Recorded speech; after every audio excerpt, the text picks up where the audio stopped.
নমস্কার বন্ধুরা, শুভ দুপুর। আশা করি তোমরা সকলে ভালো আছো, আমিও ভালো আছি। রানা নীলু ব্লগে তোমাদের স্বাগত। আজকে দুপুরে লাঞ্চের মেনু রেডি। আজকে দুপুরে লাঞ্চের মেনু হয়েছে, ভাত হয়েছে, দেখো 1 গামলি ভাত, আর হয়েছে ডাল, মুগের ডাল সিদ্ধ করেছি।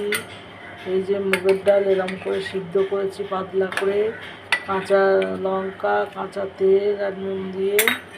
আর করেছি পোস্ত সর্ষে দিয়ে পটল আলু আর কপির ডাঁটা দিয়ে চচ্চড়ি করেছি, আর সয়াবিনের ঝোল করেছি।